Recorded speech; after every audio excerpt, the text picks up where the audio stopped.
시작을 하도록 하겠습니다. 제 얼굴에 발린 거 없죠? 웃으시길래. 좀 전에 강연을 한 저 이 대표님하고 이 대표는 조금 다른 게 있습니다. 우선 저 이 대표는 목소리가 우렁차고 아주 큽니다. 이 대표는 좀 목소리가 부드럽습니다. 그래서 목소리가 좋다 이런 얘기를 듣기도 합니다. 그리고 좀 전에 그 강연은 총론이라고 본다면 이번 시간은 강론이다, 강론이 있다라는 생각으로 들어주시면 좋겠네요. 자, 이번 시간에는 북한의 도발에 따른 대북 정책 변화입니다. 저는 현재 이런 활동을 하고 있습니다.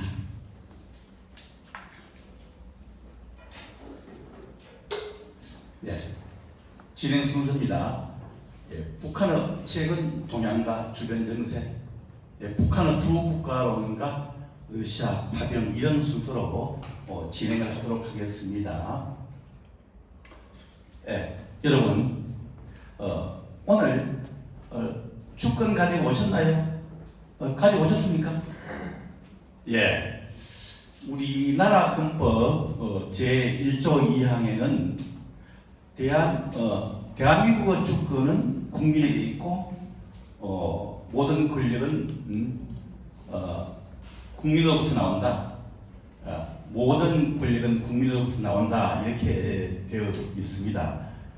그 소중한 주권, 여러분 그 주권을 잘 가지고 다니시고 또 잘 행사를 해야 되겠습니다. 갑자기 웬 그 헌법 이야기 하실지 모르겠습니다만 이유가 있습니다. 요즘은 보면은 개그맨 출신도 헌법 강의를 하죠. 요즘 누구나 헌법에 관해서 얘기를 꺼내고 그 이야기를 합니다. 이 정도로 하고 오늘은 주로 북한의 두 국가론과 러시아 파병에 대해서 많은 말씀을 드리려고 합니다. 시간 관계로 빨리 진행을 하겠습니다. 한반도 정세에 대해서는 넘어가겠습니다. 최근 북한의 동향입니다. 김정은은 하노이 회담 결렬 후에 도발 수위를 점점 높이고 있고 현재 체제 보존을 위한 생존을 위한 그런 몸부림을 치고 있는 상황입니다. 지난 여름이죠. 여름에 북한에 수해가 많이 났지 않습니까? 그래서 우리가 수해 지원 의사를 밝혔습니다. 그때 김정은 위원장이 뭐라고 했었죠? 남한은 변함없는 적이라고 엉뚱한 그런 응답을 했습니다. 남북 관계를 같은 민족이 아니라 교전 중인 적대국이다.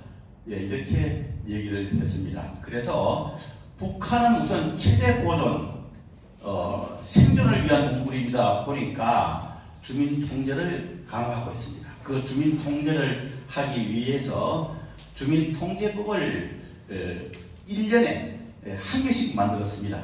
그러니까 2020년에는 반동 사상 문화배격법, 그러니까 2021년도에는 청년 교양보장법, 그리고 2022년도에는 흑풍관계법, 이렇게 매년 한 개씩 주민통제법을 만들다가 지난해에는 2개 만들었습니다. 그러니까 평양 문화의 보호법 그리고 국가기밀보호법 이렇게 주민통제법을 2개를 만들었습니다. 원래는 아직 안 만들었는데 한번 두고 볼 일입니다. 자, 이 사진은 북한군 병사가 남한 영상을 보다가 단속되어 처벌을 받는 현장입니다. 거기에 참가를 한 그 병사의 어머니가 이렇게 얘기했습니다. 내가 내 아들이 아닌 역적을 낳았구나 하면서 통곡했다고 합니다. 참 의의가 없습니다. 무슨 큰 잘못을 했습니까? 예, 아주 이런 걸 보면은 정말로 북한이 사정이 어떤가 이해가 가기는 합니다. 예, 영상을 보시겠습니다.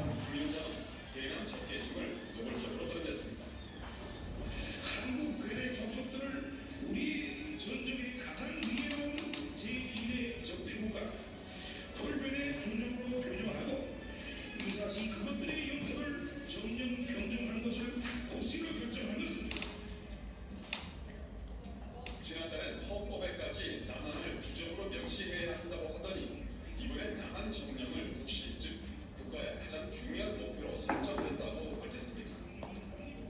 또 자신들을 독립국가로 표현하는가 하면 휴전선도 국경선이라 치겠습니다. 예, 영상을 보시니까 어떻습니까? 속이 시원합니까? 예, 그렇지 않죠. 예, 참 답답합니다. 이렇게 막말을 부담 없이 막 해야 됩니다. 북한의 두 국가론입니다. 그 진행 과정을 한번 보겠습니다. 지난해 12월 26일 북한 노동당 중앙위원회 제8기 9차 전원회의에서 북한은 남북 관계를 동족이 아닌, 그러니까 동일 관계가 아닌 적대국 관계로 고착화시켰습니다. 그래서 핵을 포함 모든 수단과 역량을 동원해서 남조선의 전 영토를 평정할 준비를 하라고 했습니다. 원래 1월 15일에는 시정연설에서 동족 화해, 통일 이 말을 지금부터는 쓰지 말자, 쓰지 마라 이렇게 지시를 했고요. 우리 대한민국 족속들과는 민족 중흥의 길을 같이 갈 수 없다, 이렇게 얘기를 했습니다. 그래서 한국을 아주 철저한 타국, 그 남보다 못한 철저한 타국, 가장 적대국으로 규정을 했습니다. 그래서 그 각각 그 주권을 인정하자는 겁니다. 이것이 이른바 두 국가론입니다.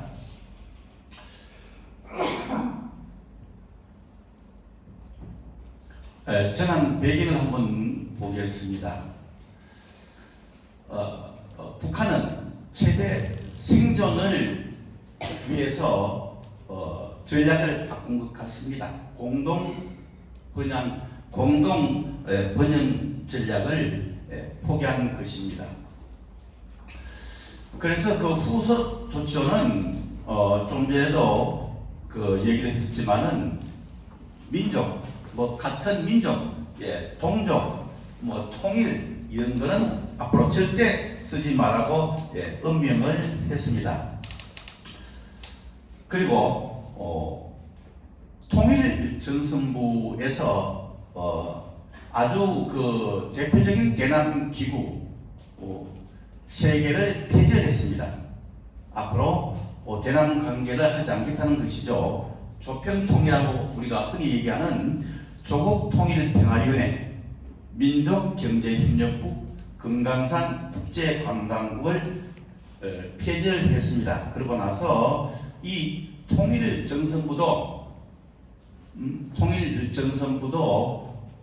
노동당 중앙위원회 식구로 개편을 했습니다.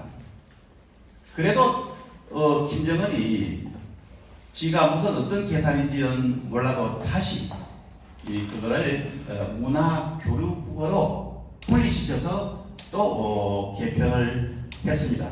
그러니까 이 통일에 관한 업무를 하는 부서는 이리 차이고 저리 차이고 그야말로 왕따가 되어버렸습니다. 예, 그런 형편입니다. 그리고 대남 통일 상징물 조국 통일 3대 헌장 기념탑을 철거했습니다. 이 탑은 김정은 시대에 만든 겁니다. 그러니까 이 김정은 위원장은 뭐 이쯤 되면은 뭐 그냥 막 가자는 거 아니겠습니까? 그 김정은의 그 아버지 김정일이 만든 이런 것도 본인이 마구 부수고 자기 마음대로 하는 것이니까 아주 앞으로는 이 통일에 대해서는 전혀 통일에 대해서는 어떤 정책 추진 없이 본인 멋대로 나갈 것 같습니다. 독일의 경우도 그렇습니다. 독일도 원래 그 두 국가 중에서 좀 약한 나라가 두 국가론을 꺼냅니다. 그래서 동독의 경우도 동독에서 우리 두 개 국가 하자고 했으나 서독은 거부를 했습니다. 두 국가론의 대응 방향입니다. 그럼 우리는 이 두 국가론에서 어떻게 생각하느냐? 우리는 이 두 국가론을 수용하지 말자는 여론이 지배적입니다. 이 두 국가론을 수용을 하면은 한반도에서 우선 대한민국 정통성 유지가 어렵습니다. 우리 대한민국은 한반도에서 유일한 합법 정부인데 그 정통성 유지가 어렵고 또 헌법 정신 구현이 어렵다는 겁니다. 이 헌법 우리나라 헌법 제3조에는 영토 조항이 있습니다. 대한민국 영토는 한반도와 그 부속 도서란다. 예, 역시 우리 학생 아주 잘하고 있습니다. 예. 그런데 이게 영토 조항, 이 헌법 정신 구현이 불가하고 북한 이탈 주민 국내 수용에 또 어려움이 있다는 겁니다.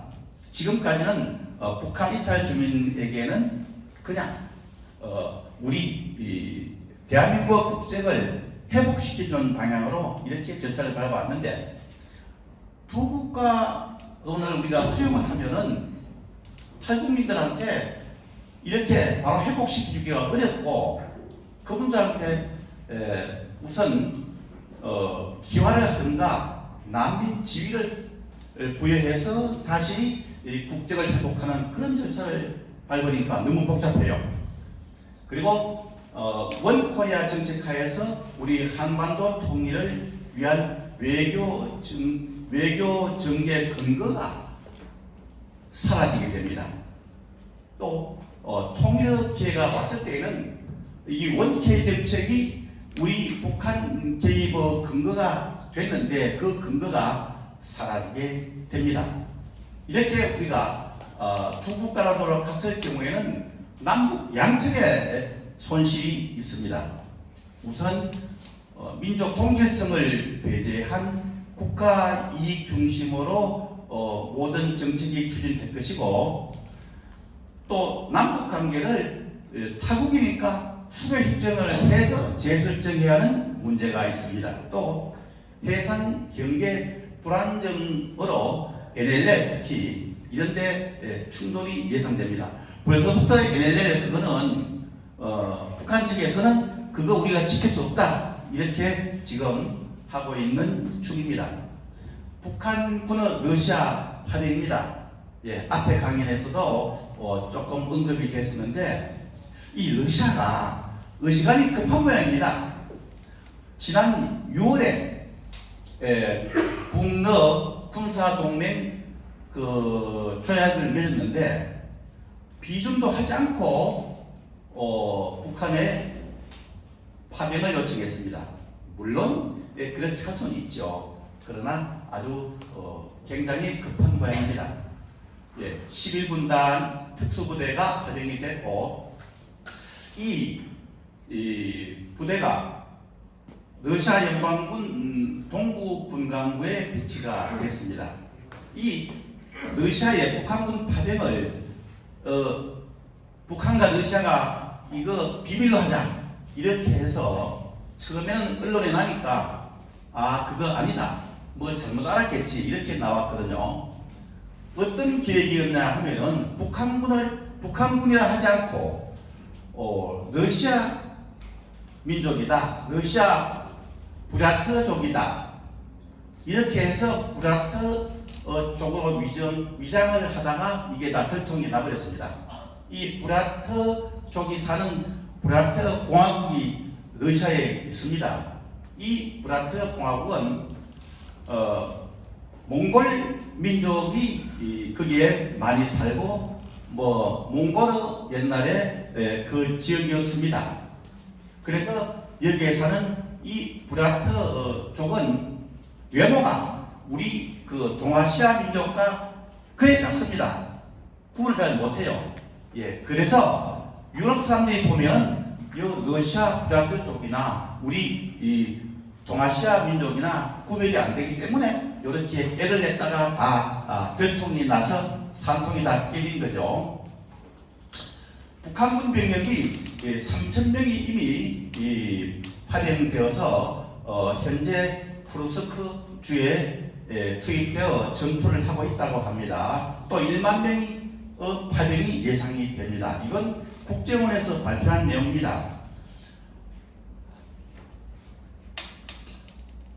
자, 북한군 파병의 목적입니다. 예, 북한군 파병의 목적은 실전 경험 비축의 목적이 있습니다. 그리고 경제적, 외교적 보상 대가가 있습니다. 러시아 파병 북한군 한 명당에 2,000달러 월급을 받습니다. 2,000달러면 한 280만 원 정도 됩니다. 여기에 전투수당을 더하면 이보다 훨씬 더 되겠죠. 1만 명이 파병이 되면은 280억 원 280억 원의 돈이 북한 수중에 들어갑니다. 북한으로서는 큰 돈이죠. 그러면 사망 보상금은 얼마냐? 그건 아직까지 합의가 되지 않았습니다. 러시아군의 경우를 보면은 사망 시에 사망 한 명당 7만 5천 달러, 그러니까 우리 돈으로 1억이 넘습니다. 여기 우리가 그 280만 원 이렇게 얘기했는데, 저쪽에 우리 학생이 뭐 270만 원으로 어디서 본 것 때문에 그런 게 아닌가 이런 생각을 하는데, 그때는 환율이 1,350원이었습니다. 지금은 1,400원이기 때문에 이렇게 금액의 차이가 있는 겁니다. 러시아 위성 핵잠수함 첨단 무기 기술을 이전받을 의도가 있고요. 가장 중요한 게 요겁니다. 러시아의 안보 우선 확약입니다. 그러니까 북한에서 보면은 일종의 보험을 하나 가입해 놓는 겁니다. 보험을 하나 가입해 놓으면은 이거는 북한에서 전쟁이 일어나면 자동적으로 빨리 파병을 하겠죠. 그런 효과를 노린 것입니다. 자, 여기 사진 한번 볼까요? 여기에 보면은 저 노란 문 안에 있는 이 사람이 이 사람이고 이 사람이 이 사람입니다. 그러니까 이 사진은 김정은 위원장이 이 군부대 방문 시에 찍은 사진입니다. 그런데 현재 러시아에 파병 중인 이 군인이 이 사람이라는 겁니다. 그러니까 현재 러시아에서 파견된 북한 병사 미사일 기술자입니다. 어떻게 이렇게 알았을까요? AI 안면 인식 기술로 바로 이 사람이 이 사람이다 이렇게 밝혀낸 것이죠. 참 이렇게 대단합니다. 우리가 이렇게. 저도 공직생활할 때 국립과학수사연구소, 지금은 국립과학수사연구원입니다. 그게 종종 거기에 출장을 갔었는데, 거기 가면은 과학 수사 기법을 많이 체득을 합니다. 이 안면 인식 기술 이런 것들이 이 과학 수사의 한 분야인 것입니다. 자, 윤석열 정부의 통일 대북 정책입니다. 이렇게 김대중 정부 시절의 햇볕 정책, 그리고 현 정부의 담대한 구상까지 이렇게 정리가 되어 있고요. 우리가 통일 정책을 보겠습니다. 1989년 노태우 정부 때 한민족 공동체 통일 방안이 발표가 되었습니다. 그리고 4년 뒤에 민족 공동체 통일 방안이 발표가 되어서 우리의 이 통일 방안은 남북 연합입니다. 남북 연합. 북한의 통일 정책을 보면은 고려 연방제, 이 고려 연방제는 일국가 이체제를 기본으로 하고 있습니다. 그래서 1980년대에 북한은 다시 고려 민주연방공화국이라는 통일 방안을 내놓았습니다. 여기에서는 일국가 일체제 더 급진적이죠. 대신에 요거를 하려면 조건이 있다. 조건이 세 가지가 있는데 뭐냐면 첫째가 미군 철수, 두 번째가 국가보안법 폐지, 세 번째가 남한에 있는 공산당을 인정해주라, 공식적으로 인정하라, 뭐 이런 내용을 했었죠.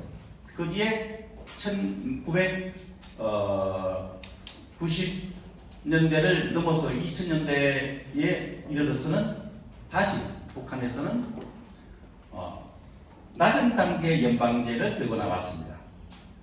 그래서 김대중 정부 때 낮은 단계 연방제는 우리의 남북 연합과 비슷하다. 그래서 조율해서 잘 해보자고 그때에 서로 정리를 하고 얼굴을 맞대고 안을 짜고 한 그런 일이 있습니다. 이 담대한 구상입니다. 이 담대한 구상은 뭐 내용이 그렇습니다. 북한이 핵을 포기하겠다는 명확한 의사를 표현하면 우리가 경제적으로 도와주겠다는 겁니다. 경제. 그러니까 이게 좀 앞에 정부와 다른 점은 뭔가 하면은 핵을 포기해라. 그러면 도와줄게. 이게 아니고 핵을 포기할 명확한 의사 표시만이라도 해라. 그러면 경제적으로 도와줄게. 단계에 맞는 경제적으로 도와주겠다는 그런 안입니다. 윤석열 정부는 출범하자마자 유엔의 북한 인권 결의안 공동장부로 복귀를 했습니다. 이 북한의 인권은 좀 심각하죠. 이 북한에서는 여성의 인권도 문제가 많습니다만은 남녀 평등의 문제는 상당히 좋아진 것 같습니다. 오히려 남성이 찬밥 신세가 되고 있는 그런 현상이라고 합니다. 그래서 북한에서 남자들을 여성들이 뭐라고 부르는가 하면은 멍멍개라고 부르기도 한답니다. 그렇지만 사람을 멍멍개라고 부르면은 그거는 좀 심하죠.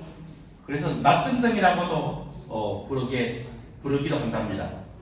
전등은 낮에 전등은 뭐 이거는 전등이 필요하지 않잖아요. 낮에 전등이 필요합니까? 우리 학생 낮에 전등이 필요해요? 별로 필요 없잖아요. 그렇게 남자는 필요 없다. 북한에서도 여성의 인권이 남녀 평등이 이렇게 남녀 평등만은 잘 되고 있다는 그런 얘기고요.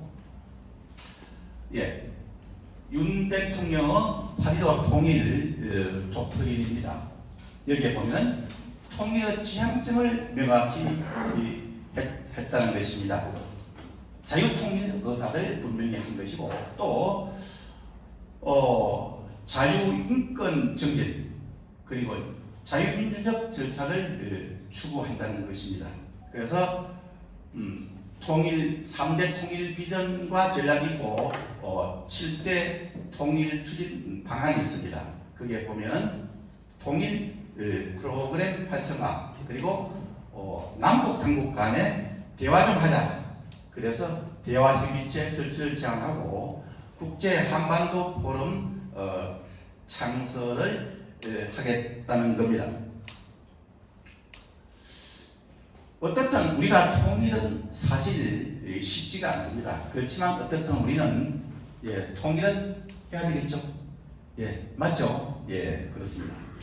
우리 헌법 4조도 보면은 대한민국은 통일을 지향하며 자유민주적 기본 질서에 입각한 평화적 통일 정책을 추진한다고 되어 있습니다. 그러면 우리가 통일을 해야 하는 이유 요 한두 가지만 제가 짚고 넘어가겠습니다. 우리는 분단 국가이기 때문에 늘 코리아 리스크가 존재를 합니다. 우리가 통일을 하면은 우리가 지위적 이점도 있습니다. 그러면 코리아 리스크를 코리아 프리미엄으로 바꿀 수가 있기 때문에 우리가 통일을 해야 되는 것입니다. 또 우리 국가의 규모와 국력이 2배로 커지게 됩니다. 우리가 통일을 두 국가로 하자고 하고 통일을 우리가 관심을 갖지 않으면 북한은 정말 이웃 나라의 영향권 아래로 갈 가능성도 배제할 수가 없기 때문입니다. 우리는 탈북민 3만 4천 명 시대를 맞고 있습니다. 우리가 함께 생활하고 있습니다. 그래서 우리는 어떻든 통일 활동을 활성화해야 되고 지속적인 한반도 통일을 준비해야 합니다.